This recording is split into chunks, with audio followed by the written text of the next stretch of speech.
Hello বন্ধুরা, Pamela চ্যানেলে সবাইকে স্বাগত। আজকের রেসিপি মুড়ি ঘন্ট। আর এটা এমন একটা রেসিপি যেটা আমরা ছোটোবেলা থেকে খেয়ে আসছি, তবে এখন সময় যত এগোচ্ছে ততই কিন্তু এই রেসিপিগুলো হারিয়ে যেতে বসেছে, কারণ এগুলো অনেক পুরনো দিনের রান্না। আর এই রেসিপিটা আমাদের বাড়িতে একমাত্র এত বছর ধরে আমার মাই বানিয়ে আসছিল। এই প্রথমবার আমি আমার মায়ের থেকে পুরো রেসিপিটা জেনে নিজের হাতে বানিয়েছি। তো আমি কিভাবে বানিয়েছি মুড়ি ঘন্ট, আজ তোমাদের সাথে আমি সেটাই শেয়ার করতে এসেছি। তো চলো তাহলে কথা না বাড়ি শুরু করা যাক আজকের রেসিপি মুড়ি ঘন্ট। মুড়ি ঘন্ট বানানোর জন্য সবার প্রথমে আমি চালটা ভিজিয়ে রাখবো। তার জন্য আমি 1 কাপ গোবিন্দভোগ চাল নিয়েছি। এটা জল দিয়ে আমি দুবার ভালো করে ধুয়ে নিয়ে তারপর এটা আধা ঘন্টা আমি জলে ভিজিয়ে রাখবো। চালটা ভিজিয়ে রেখে অন্যদিকে আমি কড়াই বসিয়ে দিয়েছি, আর ওর মধ্যে সামান্য একটু সাদা তেল দিয়েছি। আর এই তেলের মধ্যেই আমি কয়েকটা কাজু বাদাম ভালো করে একটু লাল লাল করে ভাজা করে তুলে নেব। তোমরা চাইলে এখানে কিশমিশ ব্যবহার করতে পারো, যেহেতু কিশমিশটা আমি খেতে পছন্দ করি না বলে কিশমিশটা আমি অ্যাভয়েড করেছি। তো কাজু বাদামগুলো রং চেঞ্জ হয়ে গেছে। এখন তেল থেকে আমি কাজু বাদামটা তুলে নিয়েছি। এখন কড়াইয়ে আমি আবার একটু তেল অ্যাড করেছি, আর এই রান্নাটা আমি সর্ষের তেলেই বানাচ্ছি। এখন এই তেলের মধ্যেই কয়েকটা আলু আমি লাল লাল করে ভাজা করে তুলে নেব। এখন এর মধ্যে আমি কোনো রকম নুন বা হলুদের ব্যবহার করিনি। আলুগুলো আমি নর্মাল তেলের মধ্যেই ভাজা করে তুলে নেব। আলুগুলো লাল লাল করে ভাজা হয়ে গেছে, এখন তেল ঝরিয়ে আলুটা আমি তুলে নেব। অন্যদিকে আমি কাতলা মাছের মাথা নিয়ে নিয়েছি, এর মধ্যে পরিমাণ মতন হলুদ আর নুন দিয়ে মাখিয়ে নিয়েছি। এখন এটা তেলের মধ্যে আমি ভাজা করে নেব। মাছের মাথাটাও ভাজা হয়ে গেছে, চলে যাব পরবর্তী পর্যায়ে। মাছের মাথাটা ভেজে তুলে নেওয়ার পর ওই তেলের মধ্যেই আমি সামান্য ফোড়ন দিয়ে দিচ্ছি গোটা গরম মশলা, এলাচ, লবঙ্গ, দারচিনি আর গোটা জিরে। কয়েক সেকেন্ড নাড়াচাড়া করে নিয়ে এর মধ্যে আমি একটা বড় সাইজের পেঁয়াজ কুচি অ্যাড করে দিলাম, আর পেঁয়াজটা আমি রং চেঞ্জ হওয়া পর্যন্ত একটু ভাজা করে নেব।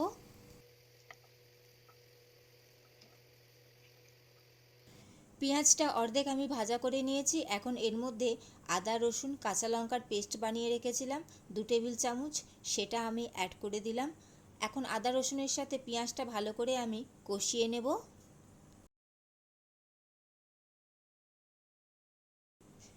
আদা রসুনের কাঁচা গন্ধ চলে গেছে, 2 মিনিট আমি কষিয়ে নিয়েছি। এখন এর মধ্যে কয়েকটা টমেটো কুচি অ্যাড করে দিলাম।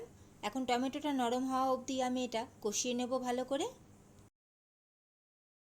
টমেটোটা সুন্দরভাবে গলে গেছে, এখন এর মধ্যে কিছু গুঁড়ো মশলা অ্যাড করে দেব। সবার প্রথমেই পরিমাণ মতন হলুদ গুঁড়ো, এর সাথেই সামান্য একটু কাশ্মীরি লঙ্কার গুঁড়ো, এর সাথেই পরিমাণ মতন ধনে গুঁড়ো, আর পরিমাণ মতন অল্প জিরে গুঁড়ো আমি দিয়ে দিচ্ছি। আর এর সাথেই অবশ্যই পরিমাণ মতন নুনটাও আমি অ্যাড করে দিচ্ছি। এখন এর মধ্যে সামান্য একটু জল দিয়ে সমস্ত মশলাটা আমি ঢাকা দিয়ে 1 মিনিটের জন্য ভালো করে কষিয়ে নেব।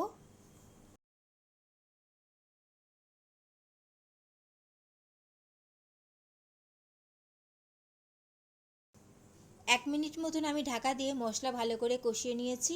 মশলা কষানো হয়ে গেছে, এখন এর মধ্যে ভেজে রাখা মাছের মাথাটা আমি অ্যাড করে দিচ্ছি।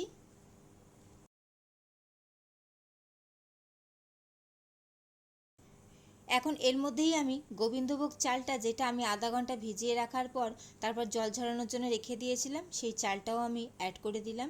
এখন সমস্ত কিছু ভালো করে মিশিয়ে নিতে হবে।